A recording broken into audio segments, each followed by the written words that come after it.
out of it with 8 gigs of RAM on the base model, but it does go up to 16 gigabytes of RAM, which is pretty crazy. The Galaxy S23 on the other hand has the same Snapdragon 8 Gen 2 chipset, but this one goes only up to 8 gigabytes of RAM. But if you get the S22 Ultra, that one does go up to 12 gigs of RAM.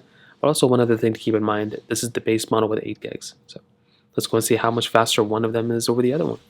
Okay, there we go. All the apps are not cleared out in the background, so I'm going to close them all out here. I'm going to close them all out here. So let us get into it. Let's go and do phone calls, 3, 2, 1. Okay, about the same thing. Messages, 3, 2, 1. Actually, I think the OnePlus 11 was faster. What am I talking about? Let's go hop out of here. Let's go to Google Chrome, 3, 2, 1.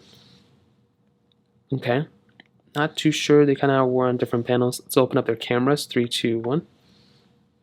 Okay, a few different pop-ups here. Let's go get out of here. And let's go and take a photo, 3, 2, 1. Okay, about the same thing. Let's go and open up that photo. Definitely was far faster on the Galaxy S23 there. In terms of animations, very much the same thing. Not a big difference there either. Let's open up the Play Stores, 3, 2, 1. Okay, kind of the same thing. Now let's go and scroll through here. Let's see if there's any differences, which I don't think there's going to be any massive differences here. You can kind of see that scrolling through. Both are 120 Hz too, like I mentioned, so both are very smooth in that standpoint as well. Now I do have some of these third-party applications I can go and open up. I don't know where all my apps I don't know where my apps went on my Galaxy S23, but we can start opening a few of them up.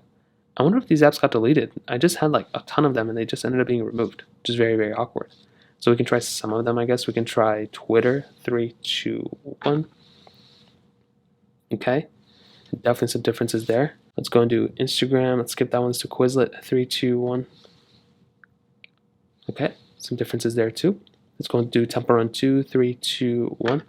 I do wonder why a lot of applications got deleted on the Galaxy S23. That is very weird.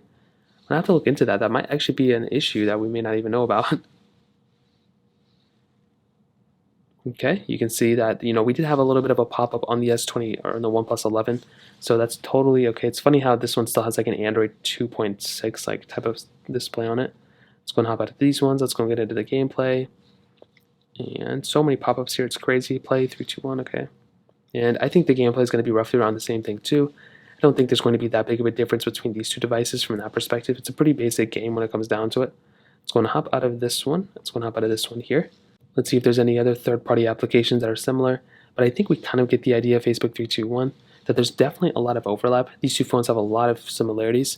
And I don't think you would pick up one over the other just based off the performance, since they both have the same chipset inside. So in terms of that kind of covers up this quick speed comparison for the most part. Now in the camera department, like I mentioned before,